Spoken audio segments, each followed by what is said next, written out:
What is up, wrestling fans? Welcome to another episode of the Smark Out Moment Smack Talk Podcast, episode number 348. And it's the hot tags, which is what we do when we break down the current events, the rumors, the news, the gossip, and everything else that went down in the world of professional wrestling over the past couple of days, sports entertainment, and a little bubble where we talk about our opinions and blah, blah, blah, blah, blah.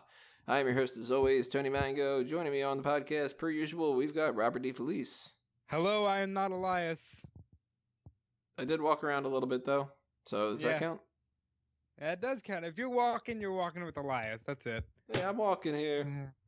I want to make a Christopher Walken joke, but I can't think of anything. Two mice. I don't know. Hot tags. Yeah, so normally we do this Monday night. Just kind of couldn't do that really necessarily Monday night, but we're doing it Tuesday afternoon, which that gives you a context of when these stories have been out, of us referencing different things, and we had a little bit of a variety here, mostly sad things this week. It's just like, come on. So not too many jokes going to be popping up here and there when it comes to that. Sorry. Let's talk about one of the things that isn't the saddest in the world, though, because it sucks to start with things that are too sad. The contracts for AJ Styles, Shinsuke Nakamura, and Carl Anderson and Luke Gallows all end, apparently, in early 2019. Makes kind of sense, because AJ and Shinsuke had came in around the Royal Rumble time and such. What do you think about this? Do you think that there's a chance that they might go somewhere else, or do you think that they're just going to renew in WWE? So, I don't think AJ goes anywhere. I think that's a lock. Yeah. He's the only one I think that we can say for sure isn't going to go anywhere. With the Good Brothers, I think it all ultimately comes down to what's best for their families, but I don't think that they should stay. I think they should go. If they can work themselves out a Young Bucks deal where, they can work in Japan and be as, happy and financially secure and in a better position, then I think the Good Brothers should go. With Nakamura, he is kind of in the middle for me because he's definitely bringing more of a unique dynamic to WWE than he would be to New Japan at the moment. But New Japan is probably clamoring for him as they're entering their expansion. He could be the perfect middle ground guy of the American style and obviously the Japanese style. Nakamura, will he go? I say no, but if he does, it's not the end of the world. Yeah, if Nakamura went, I would be a little shocked, but not too shocked. And part of me would go, well, that's a shame, because he could have had a feud with this person, he could have had a feud with that person, and he's finally starting to, get a little bit more character now that he's a heel and everything like that, so I don't want to see any of these four go.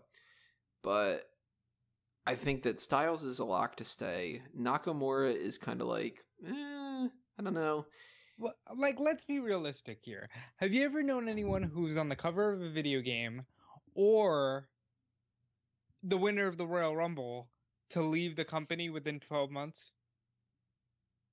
Well, when was Punk on the cover? He was on the cover of the 2012 game, so he had a year and a half. Yeah. Well, other than that, though, Styles seems like he's a company guy. He's said before that he really wants to be a trainer when he's done wrestling and stuff. He wants to stay in WWE. I think that he's good. The Good Brothers, though, they have not been doing well in WWE. And they probably are working a lot more dates than they necessarily would if they were in New Japan, doing house shows and stuff. However, if something happens, if one of Carl's kids, God forbid, has an accident or something, he's within the country. It's not okay, I got to take a 12-hour flight. That's a good point. I don't know about the pay. The pay might be No, I'm willing to bet the pay is the same, if not less. Yeah, that's tough. I think if anybody goes, it's going to be Anderson and Gallows. But I actually think that all four are going to stay. I think it's better for... It's weird, because these four contracts are coming up, as well as the contracts of the Young Bucks, Kenny Omega, and Cody Rhodes, who are also not even scheduled for Ring of Honor in April. at the Garden because they don't know if they're going to resign. And if we end up getting like the Good Brothers leave and the Young Bucks and such come in there, it's going to be like, dude, why didn't you just stay? You could have done something with them, you know? Like, well, I'm sure they're all going to talk to each other. Like, yeah. If WWE has the chance to do a semi-full Bullet Club, they're going to do it, regardless of what they call it. God, the names that they could call it are just so bad. The Too Sweet Club? They probably would just be like, I don't know, like the Club 2.0. And then that's more of a TNA thing. No, they'd just be the Club. And they could completely get away with it. If they called it the Club, even when they were doing Balor Club for a minute, people were buying into it. And then they were just like, okay, let's separate them from Balor. I think Anderson and Gallows just need to be paired up with AJ more. But, they're doing these weird things where they don't want to see them together for some reason. Very strange. I don't understand it. We got story about Owen Hart going into the Hall of Fame, but not the WWE Hall of Fame. No. He was inducted into the 2018 George Tragos and Lou Thesz Hall of Fame. So he does go into a Hall of Fame, and the family's there, and doesn't seem like it's an issue. Well, remember now, the only one with the issue regarding Owen going into the WWE Hall of Fame is his wife. And his wife actually put out a PR statement not that long ago, because Brett had gone on a podcast or something and said, yeah, Martha's a very square-headed individual. She just wants to, squash Owen's wrestling career. And she actually had to put out a statement saying, I respect Owen's fans and he loved you and I want them to continue to remember him. I just will never waver that WWE caused his death and I do not want them profiting off of his death. It sucks for us as fans because he won't be in a video game. He won't be, in a Hall of Fame. Thank God he's at least on the network. But, I want to see more of Owen Hart. I can understand being bitter and stuff like that and blaming WWE because to a certain extent it is WWE's fault. They got him to do a stunt that they, didn't figure out all the ins and outs to, and it didn't work out and stuff like that. But at the same time, part of me just goes, yeah, but you're not letting anybody relive what he had done. Like, because he could be in video games and they could do specials about him and they could keep his legacy going and stuff. And at the end of the day, don't you kind of want it to be worth something?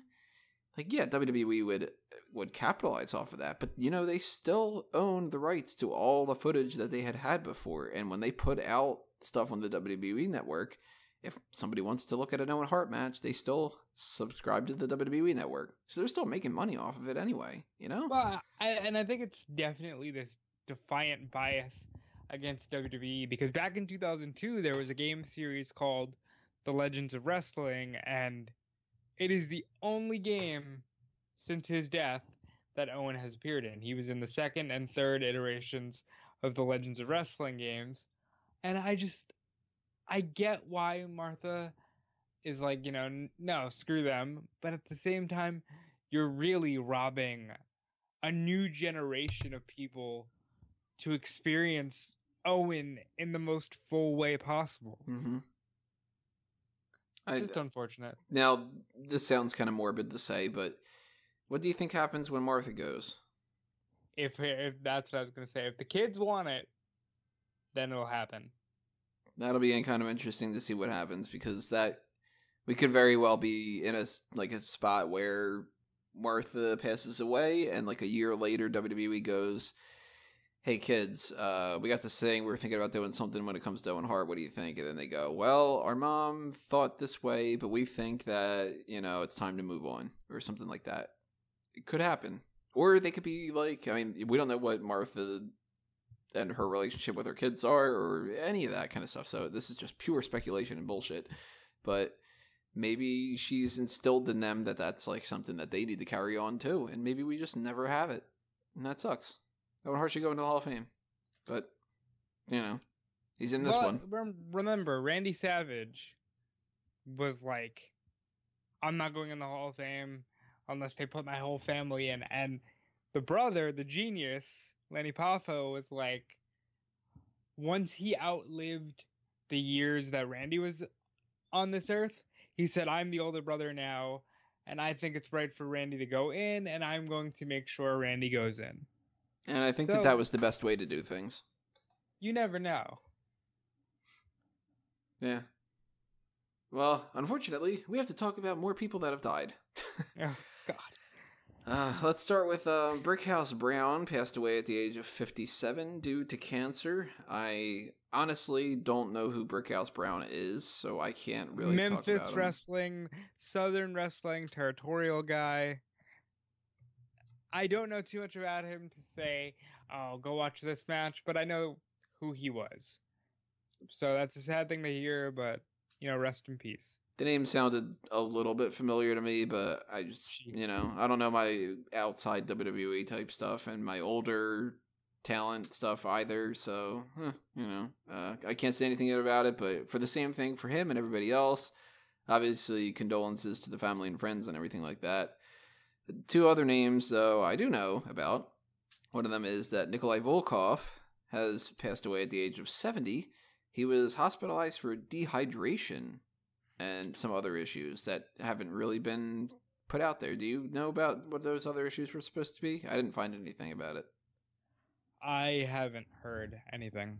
I don't know if that was an issue of, maybe he had, a bronchitis type deal. Maybe he had some kind of, stomach pains or, just a bunch of random things. Maybe it was kind of his body just gave out from being, on the older side. Dehydration seems like a weird thing to be that's the issue, but whatever the case may be, Volkoff was one of those guys that was very important for one of the previous eras. His singing the Russian national anthem is iconic. Tag team with Iron Sheik, of course, is extremely memorable. Great guy to be that heel foreigner. I didn't know. I learned this watching WWE's video that he was mostly a Bruno guy. He wrestled Bruno a lot. Because when I think Nikolai Volkoff, I think the start of the Hogan era, and he was in the cartoon.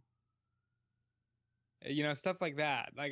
I was born in 93, so even though I do know a lot of my history, Nikolai Volkoff wasn't a guy I was like, oh man, I gotta go back and watch that Nikolai Volkoff, and not to be disrespectful, he just wasn't one of those guys. So when I think of him, I think of the Soviet national anthem. I think of the hilarious thing when the Soviet Union was disbanded, how he became I love Hacksaw Jim Duggan and I love America and everything is great and God bless Hacksaw Jim Duggan. And it was just I don't know, great character, iconic for that Hogan generation. You think that he could have been a world champion? I have to admit, I don't think that he could have been in that era, but I think if there would have been, I typically do this kind of thing where I think if there would have been a brand split, then would somebody be a champion? And you can, you can compare exactly the same thing. Somebody like Jake the Snake, he would have. Somebody like that was my go-to. Owen Hart. Yeah, Owen Hart. I think Jeff Jarrett. I think British Bulldog. A lot of different people. Razor Ramon would have. And I think that if there would have been a brand split back then, I think Volkoff probably would have been. I absolutely think that a majority of the Hogan era villains would have been world champions if they had 12 months of pay-per-views to run through. That's that's another thing. Instead of just 2 per year or 4 per year or whatever. 12 months, but we need to do it one show every single time. Yeah. They'd have different, Hogan wouldn't have been champion for 4 years straight at a time. He would have been champion more often than not, but he probably would have dropped the title to Volkoff and then won it back and stuff like that. He would have probably been a 10 to 12 time champion. Yeah. So, hats off to Volkoff. Another one is Brian Christopher, Jerry the King Lawler's son, also known as Grandmaster Sexay. He passed away due to suicide. He hanged himself in jail at the age of 46. That's sad. All right. I already had the chance to kind of talk about this, but I can always be more vocal when I do stuff for Smark Out Moment. Such a shitty fucking situation, man. Like, Brian Christopher isn't a guy that you think of when you think of, wow, in the Attitude Era, Brian Christopher meant so much. No, but Too Cool was over as fuck. Yep. And Brian Christopher in Memphis was like Shawn Michaels. You know, think about that. The stuff that he was able to do for the USWA, and because of that tight-knit grasp that Lawler had on the Memphis territory, Brian Christopher got to do stuff with The Undertaker in Memphis, got to do stuff with, you know, ECW. There's some matches there of like Lawler and Christopher versus, you know, Sandman and Dreamer in a hardcore match that like only the Memphis, you know, crowd got to see. And it's such a heartbreaking thing because, you know, it was the 90s and he was one of those big stars. He experimented with all different kinds of drugs, and he obviously had the disgruntled relationship with his father that was chronicled a little bit on TV with the Michael Cole storyline and, you know, off TV as well, but had to be hard for Jerry to relate. Jerry did not take drugs. Jerry did not drink. He must have been in a lot of anguish seeing his son go through these things and not being able to cope and help him cope and relate. So just a shitty, sad situation. It's always a shame to hear that somebody felt the need to take their own life. It's always a shame when that's also when they're pretty young. I mean, 46 is not when you're supposed to go. You know? Like, shit, that's only 15 years older than I am. And that's kind of like,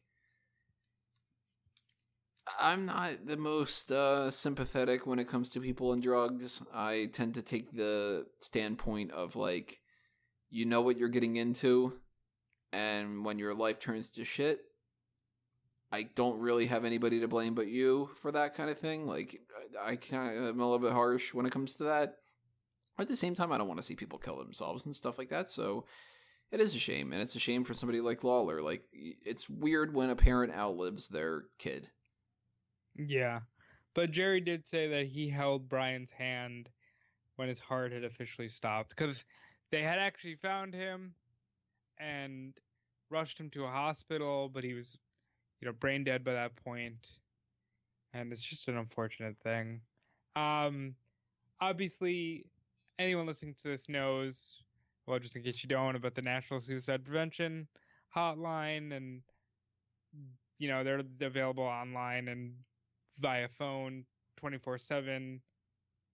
I think it's 800-273-TALK, so that's 8255. You know, if you are feeling that way, first of all, if you are and you're listening to us, sorry. Yeah, it might not be the best thing in the world. You know, but always feel free to reach out, and you shouldn't have to resort to that. And there's also other things too. There's like blotherapy.com. There's 7 Cups of Tea. Those are places where you can talk to somebody for free if you don't want to call up like the actual suicide prevention thing. Like if it's just kind of like, oh my god, I need to talk to somebody and vent. Those websites are things that you can actually talk to people for. I've actually tried them before, you know. Really, Blot Therapy, is that free? I think it is. If I remember correctly. 7 Cups of Tea is. I know that. Or at least it was when I looked at it a couple years ago. But those were 2 that I had looked at before to pass around to different people when they were feeling stressed and stuff. So something to keep in mind. But we also have to talk about a negative response to this. Sabu. Now, as far as what he actually said about Lawler and, you know, the passing, I think he was trying to kind of being funny and saying things like, yeah, wrestlers die in threes. Oh shit, I might be next. Insensitive. Yeah. He's a weird dude. Because we talked about him a few weeks ago when he posted a Benoit gif of Scorpio landing ass first on Benoit's head. And he's like, oh god, no wonder he killed his whole family. So it seems like Sabu is the kind of person with no filter. You know, maybe he deals with things differently than others do. Maybe he's just like an ass. You He know? could just be an asshole. New Jack also said something. I never looked it up, but we did get the question yesterday on the WrestleZone chat. So I'm going to look up what New Jack said right now. I know Christopher had put something on Instagram saying, like, we should be happy. Brian Christopher is dead. And it's like, you don't say something like that unless he's Who? like... Sabu had said that. I don't remember who it was a response to, but he had put something out there about that. And it's like, unless the dude really screwed you over and he was like, you know, your mortal enemy, that's a fucking rude thing to say. Well, okay, New Jack apparently said this. This might not set too well with some of y'all, and I could give less than 2 fucks, but I wrestled in USWA with Brian Christopher in 92, and he was a very little disrespectful fucker then, so fuck him and his daddy, and for those of you who don't like my post, fuck you too. Then, New Jack took to Twitter to attack Jerry Lawler, telling him now that his son has died, he should join him. And then he posted, now I have pissed off some of you fucks because I mentioned Jerry Lawler. I have been called a lot of names, but I've never been called a child molester like Jerry Lawler. Okay.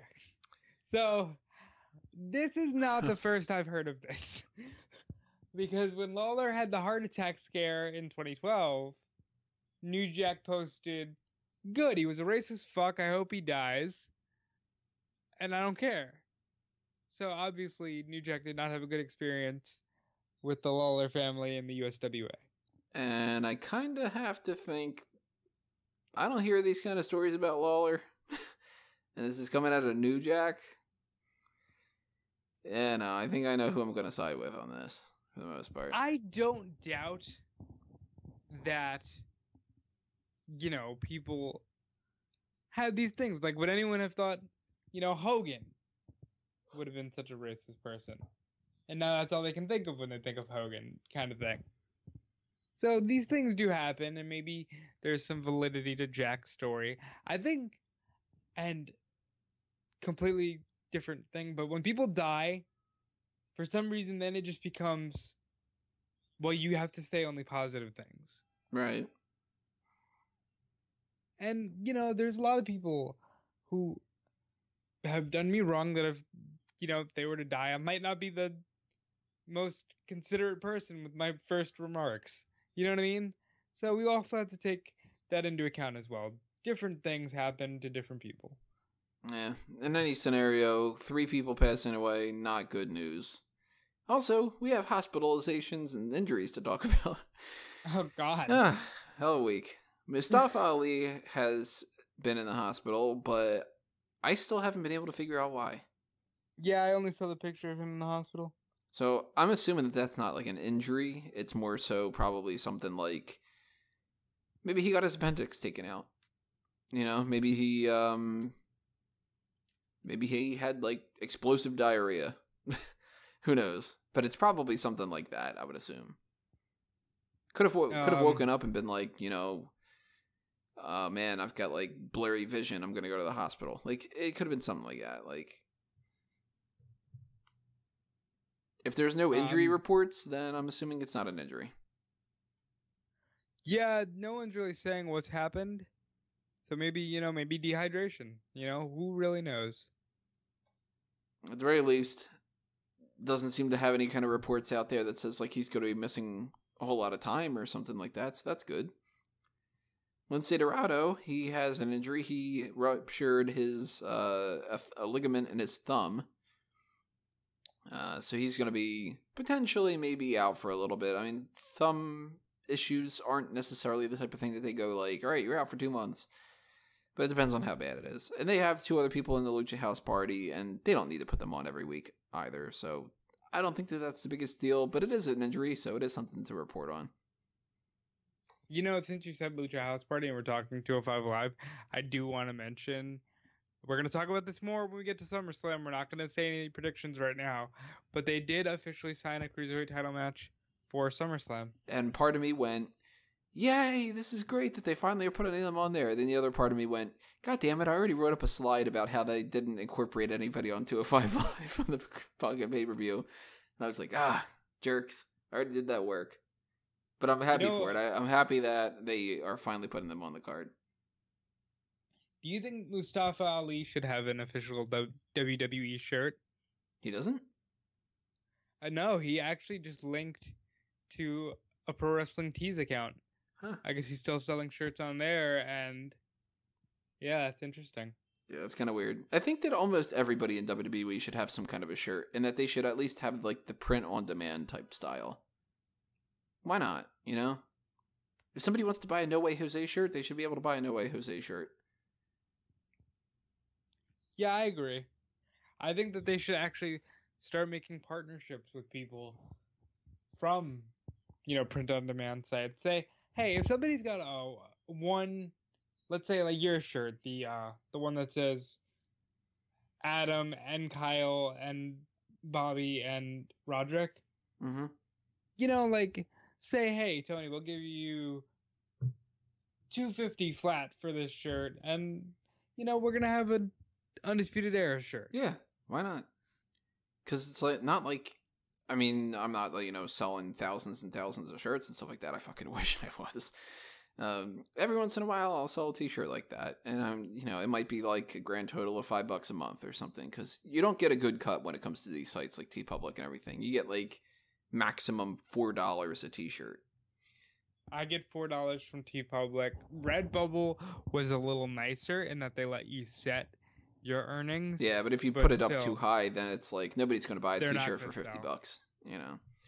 So you get a couple dollars each time. And if WWE were to do something where they would say like, all right, well, we've got like a print-on-demand style shop thing, and we can outsource different T-shirt designs and give like a finder's fee type thing.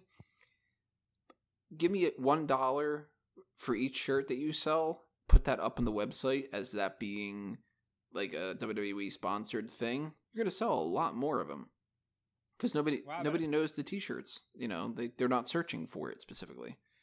This T-shirt that he just tweeted out was literally posted, like a week ago. Like, this is a brand new shirt for a WWE guy. That's weird. I guess that they don't really care because he's on 205 Live, I think that's careless a little bit. It is.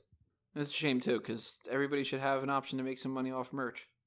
You never know who's popular if you don't know who's selling the merch. And if you don't give the option to have merch, then how do you know?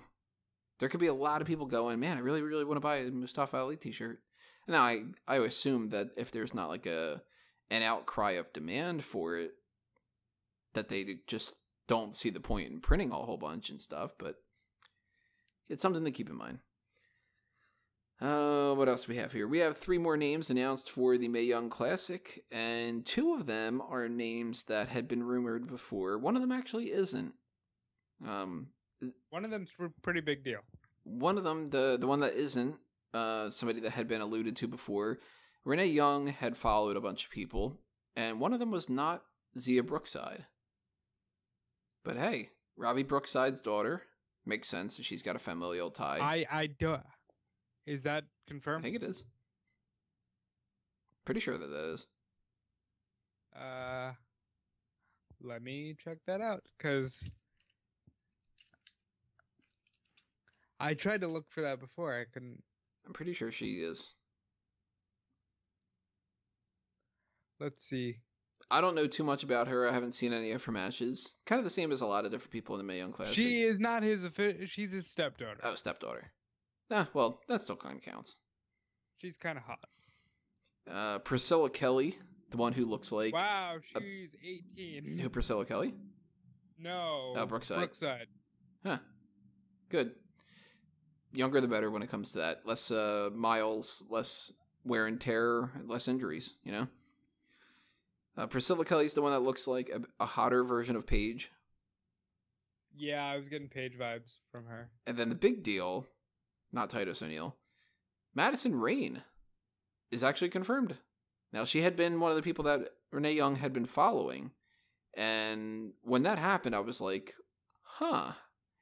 Now, they're calling her Ashley Rayne. I'm assuming that she's not going to go by Madison Rayne. She's probably going to go by Ashley Rayne. Which I'm guessing is her real name. And I like it. I always liked her. I'm glad that she's actually going to be in WWE a little bit. She might not get like signed or something like that, but I think that she could have been somebody that could have came in WWE a bunch of years ago. And now that she's older, maybe she's got a little bit more experience and maybe they'll actually sign her. I like her. One of the few people who would have been a good diva and will be a good women's superstar. Yeah. I hope that they sign her. Me too. I will tell you this, of the 3 girls in the Beautiful People, 4 if you count Lacey Von Erich, she's the last one I would have predicted. Really? Initially, like, it seems as though she's definitely outlasted, you know, Velvet and Angelina, but when she had first come in, she really came across like the weak link of the bunch. But good for her for working her ass off and really becoming a great character. And she just had a Knockouts title match at Slammiversary 2 weeks ago. So, you know, good for her. I'm glad she's getting this chance. I wish more TNA Knockouts got this chance. 2 more topics to talk about here. WWE 2K19 introduced, it's going to introduce something called Towers Mode. Now, if you've been following this before, you know that I'm not somebody who plays video games all that much. And I have never really liked the WWE video games because it seems like it's a lot of just weird mechanics and stuff and not all that fun to me. Were you never a fan of the video games? Like, even when you were younger? When I was younger, I liked, say, like the WrestleMania arcade game. And that's exactly what I was like, wait, with him? It's probably something like that. And sure enough. I had Warzone. That was a fun game. You know, different things like that. But they kind of fell by the wayside. This Towers thing, it seems like it's a lot of nonsense. Unfortunately, I'm going to echo your statement, especially when it comes to the 2K series. It's very much a lot of branding and a lot of nonsense. Thank you for the feedback. Hold on. Siri thought I said Siri when I said series. Are you sure that's not just somebody leaving a comment? You're welcome for the feedback, Siri. Yeah. Yeah, but it's a lot of, well, we have to be a serious sports simulator, and wrestling just isn't like that. You know, I don't like the 2K video games. I'm sorry. No, I'm not the biggest fan of it either. And when it comes to different, like, scenarios, I know people like general manager mode and different things. This seems like they were advertising it as brand new. I don't remember ever hearing about it before. But to give you guys a rundown of what it is, it says, in this new mode, players choose WWE superstars or their My Players, I'm assuming they're custom characters, to compete against a string of different opponents. They've got unique themes. It's populated by the roster, etc., etc. Challenging matches, different win conditions, and fun stipulations. And it says here 2 different tower types. There's the Gauntlet Tower, where you need to complete the gauntlet entirely in one session. And then there's Steps. Step says players climb through the tower 1 match at a time at their own pace. The tower goals being challenges that you reach to the end, that like you know kind of like different levels, so to speak. You get different stipulations, different types of matches, that kind of thing. It kind of comes off to me as being like, here's you got to fight the Undertaker and beat him in 3 minutes and that kind of thing, which could be, and that might be fun. It could be kind of fun. It depends on what the challenges are, I think. And it's like, it's better to do that kind of stuff and have that option for people to play than to just be like, here's the game, pick the match and do it, you know? I will say I don't like anything that they have introduced with the My Player functions, which is more than just a custom superstar. It's like the custom superstar that you play through with career mode and stuff. And that has so much potential and is so bare bones and limited that I'm not a fan of what they've done. But this seems like it could be actually fun. It at least adds more replay value to a game that tends to get stale rather quickly. I agree. Final thing that we have to talk about here is the latest special on the WWE Network, which was Walk with Elias, the documentary. I thought it was funny. Yeah, it was funny. I thought it was also boring. I was tired by the end of this. I ended up falling asleep afterward. And a part of this, I have to admit, is just on me. I haven't slept much in the past 3 days. So it was hard for me to kind of get through different parts of it. And when I got to about like the halfway mark, I was like, all right, I think this has already said everything that it needs to say. And I kind of wanted it to end. But the faux documentary, like behind the music type thing, it was kind of funny. I wish they would do more in character stuff like that. I don't like when we get on the network and all of a sudden they're referring to the Undertaker as Mark. I hate that. Well, I would rather have had this, I think, split up into chunks and put on Monday Night Raw for an episode. Like, or at least for a vignette. You know, like getting to know Elias better kind of vignette. Well, it'd be tough for them to do 38 minutes worth of one shot like that on the show. But I think if it was like, all right, throughout the night, we're going to be showing you like little pieces of this documentary that we've done, Walk with Elias, whatever. And every couple of segments, they do a 4-minute chunk of it, you know? I think that could have been a potential good idea. I think that's something that they should have done when he was in NXT to get him over. Because Elias is one person who's done a lot better on the main roster than he did on NXT. And I think this could have helped. All right, so overall, I liked it. I thought it was kind of funny, but after a couple of times of the same joke, I kind of thought, like, well, they could have trimmed this down. It didn't need to be 40 minutes. It could have been 30. It could have been 15. It was all right for what it was, though. Yeah. I would say see it. See it if you're the kind of person who either likes Elias or just likes the network. You can watch this one. Yeah, it's more so if you're a fan of Elias and you want to just get more of Elias, then there you go. If you think the character's kind of dumb, go ahead and skip it because you're not going to get anything different out of it that you haven't seen before, you know? It's essentially him being Elias and just going like, people suck. Yeah, which is like, I like it. So I enjoyed, and this is raw talk, but I enjoyed the Lashley segment where Lashley just starts singing Rockin' Robin. Like, Lashley, you're smarter than this. Come on, what are you doing? But he yeah, that thing's a mess. So hot tag wise, that's all I got. I'm tapped. There's other stuff that happened throughout the week, but I don't want to make this too much longer. We already have a 40-minute episode, and I just got done saying that things could be trimmed and not 38 minutes. So I think that we're pretty good. But if you guys have anything in particular you want to get our opinions about, drop it in the comments below, and we'll try to chime in, toss a little comment here and there. Thank you for listening to this, too, by the way, everybody. Make sure that you do the usual thing. Leave a comment about what you think about what's going on. Hit the subscribe button and ring the bell for notifications. I recorded a fantasy booking fantasy booking layout of what I would do for SummerSlam. That's going to be posted on Wednesday morning.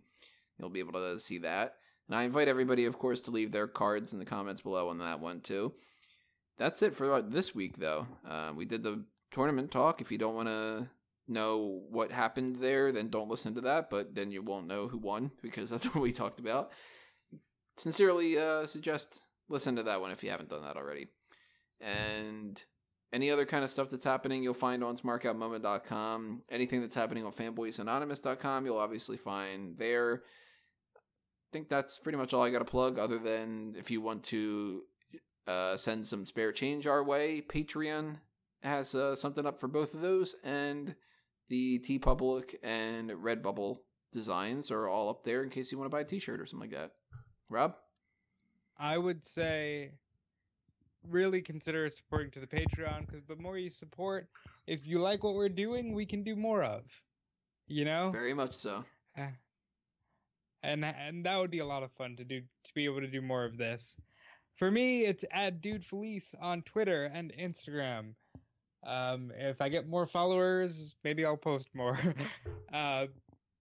TimekillerApparel.com is my clothing brand. Support there. That would mean the world to me. And check out WrestleZone.com for your daily wrestling news. There's an interview up there right now with TNA or Impact Wrestling's The Monster Abyss. And he just re-signed with the company, and what will he be doing? Check out that interview to find out. That's it for me. That's Tony already said his stuff. Buy the Juventud Guerrero t-shirt. Wrap it up. All right, everybody. Again, thanks for listening to this and always showing your support and everything else that you guys do. We will see you next time. This has been another Smark Out moment, and we're being counted out.